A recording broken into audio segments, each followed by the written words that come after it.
Hey everybody and welcome back. It is week 5 of me back on my upload tip. I'm so proud of myself for posting for 5 weeks in a row. Thank you for your comments and everything you've been saying. It seems like you guys are happy I'm back too. So let's just get straight into it. This is my client. My client has been with me for a good, I want to say at least 10 to 12 years, maybe even 15. I'm trying to think of when shines first start coming to me, but her edges has always looked like this. They're just like on the thinner side. Her follicles are just done along her edges.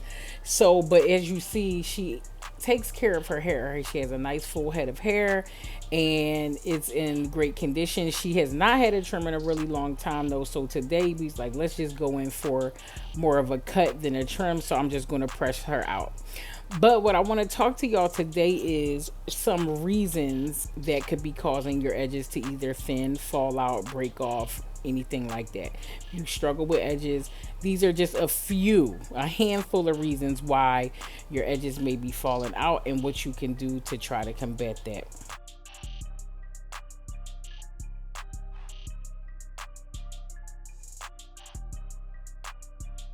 Now, the first thing I'm going to say is usually always the first thing that I always say is tight hairstyles easily. Constantly pulling the hair back tightly can cause hair loss and damage to your hair follicles. Signs of this include small bumps all along the hairline or at the nape of the neck. You ever notice when you get braids, like sometimes you might see the white bulb come from your scalp? That means that your hair is coming out straight from the root. So if you ever have braids, cornrows, weaves, and you start seeing those bulbs emerging or those bumps emerging around your edges, it's best to just take those braids out or take that weave out before you start losing your hair, because once the follicle is destroyed, it's like almost impossible to get it back. Also, frontals, just using adhesive along your hairline constantly can also pull your hair out. That's just also one of the things I want to put under the tight hairstyles section. These can all cause tension alopecia.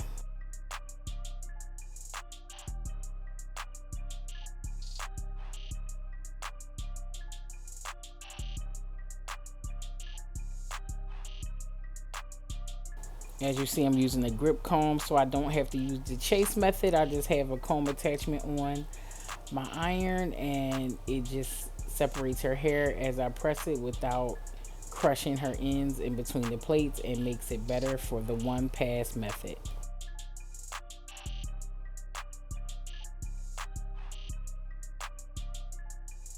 Okay, so another reason why you could be losing your edges is stress.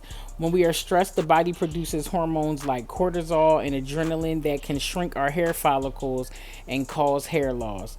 Stress can also put hair follicles into a resting phase where the hair will stop growing, but it will continue to fall out. So we zoned in on this subject before. It's called telogen effluvium.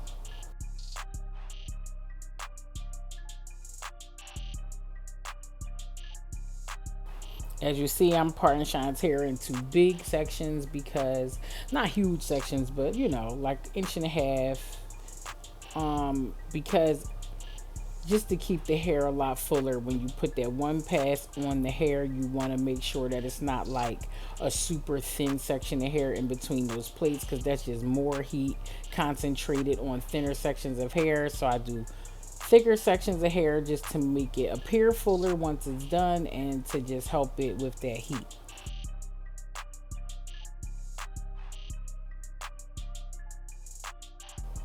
Another reason that you could be losing your edges is medical conditions. Some health issues will show up sometimes first as hair loss. Hair loss is what let me know when it was time to get blood work when I found out that I had PCOS. Conditions such as thyroid complications, hormonal changes, alopecia areata, vitamin deficiencies, abrupt weight loss, scalp psoriasis, chemotherapy, or radiation all totally affect the hair. And sometimes the medication that is used to treat a condition can also list hair loss as a side effect.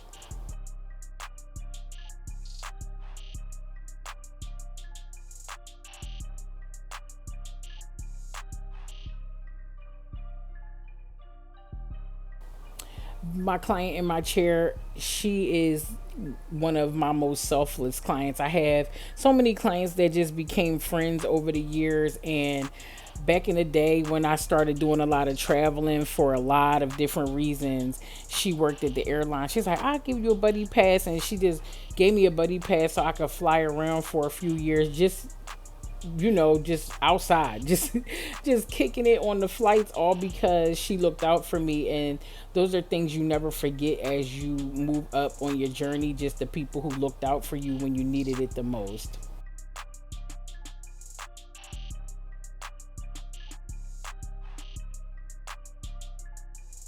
So this is a good one right here because I feel like it isn't talked about enough, but childbirth, okay? Between having a new baby, postpartum issues, and a your rest just almost being non-existent.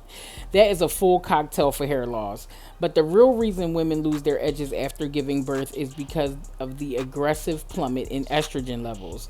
The loss is usually within the temple area of the scalp. So when my clients have children, I tell them, I let them know right away, especially if it's their first child. I'm just letting you know that you are probably going to lose your hair in your temple area. Don't freak out because your hair will be at least 2 inches, 3 inches long in your temples again by your child's first birthday. But there are a few things that you could do to help it come back, like using Jamaican black castor oil, which is one of nature's, man, it really gets the hair going. And then also you can just do like a little massages just to get their blood circulating right in those areas. And I also tell my new moms to just wean yourself off of the prenatal vitamins, because after you have a baby, if you just stop taking the vitamins and then your estrogen levels plummet, that's like where your hair loss happens. I have no idea what that's about, but it happens to almost everybody. So just make sure that you wean yourself off of your prenatal vitamins. That helps a ton.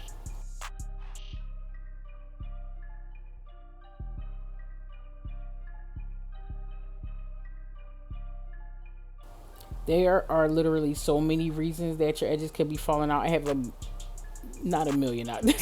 A million is a stretch, but I have at least like 5 videos on my channel talking about alopecia, hair loss, medical conditions, all type of things. So you can just go through my vids and just find the ones that work best for you to give you the information that you might need for your hair, because there's so many things. And of course I'm leaving a bunch of stuff out of this, but I just wanted to name a few things that generally is going on when clients come to me with their edges going. One of the main ones that we also don't talk about a lot is just genetics. Like, remember I had my sister Tanika on the channel a few weeks ago, and her mom has really, really thin edges, and her mom had really thin edges, and so she has thin edges. And so sometimes genetics, just like we don't talk about long hair being a genetic thing too.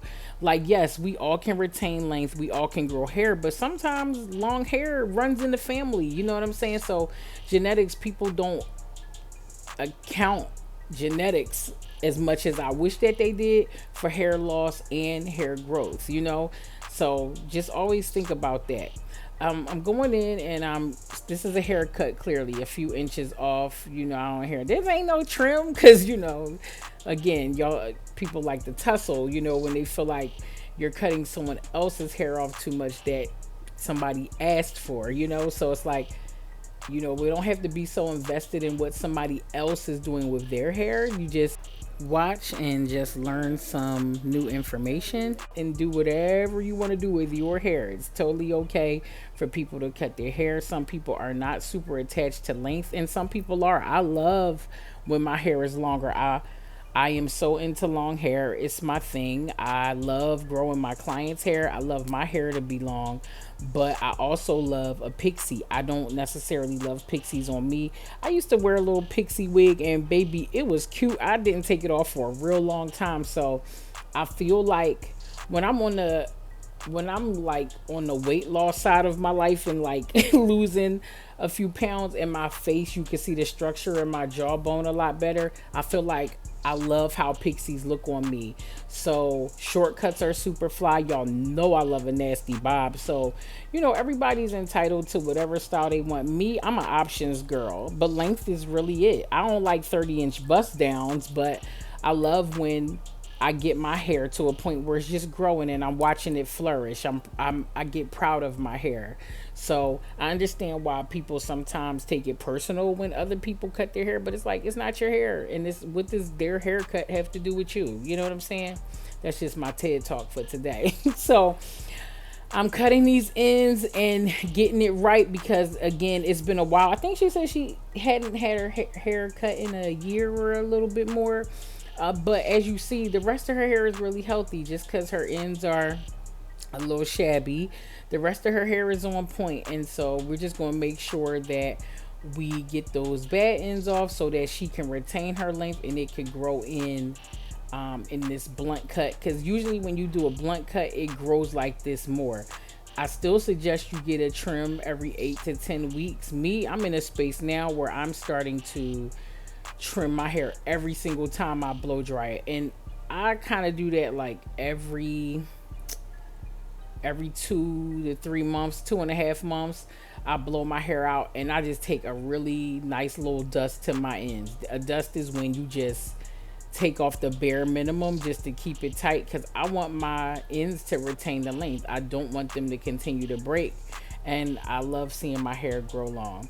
So now I'm going in with the Glass Brilliant Shine. Child, I was trying my best. This joint right here is empty, okay? Look at it. Not a near nothing in there, okay? And I sprayed a little extra on her than I usually would because I just wanted her. First of all, it was like 100 degrees this day. And so what I do is, I always recommend that you get your hair wrapped before you leave the salon. Back in the day, this is all we used to do, is wrap every client before they left. They used to bring their scarves. We would put their scarves on them and send them out the door, and their hair would be set for the next day.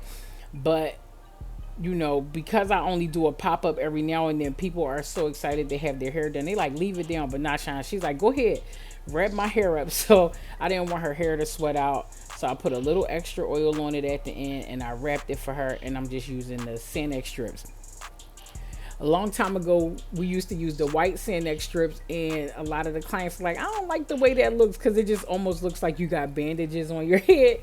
So we were so excited years ago when they created the black Sanex strips because they just look a little more, a little more breezy. So yeah, that's all that's going on today. I just if you saw, I spin the Sanex around a little bit to make sure all the hair is going in the right direction. Took the comb, laid all those loose pieces within the Sanex, and see, I'm spinning it again. That's just to make sure all the hair is laying correctly, and then I take one more and I put it around the bottom because that's where the hair falls out of the Sanex first. And she's just gonna go home. She could either put her silk or satin scarf on top of this, or she could take it off and put her scarf and replace the Sanex with the scarf, and she is ready to go for tomorrow. Thanks everybody for watching, and I'll see you next time.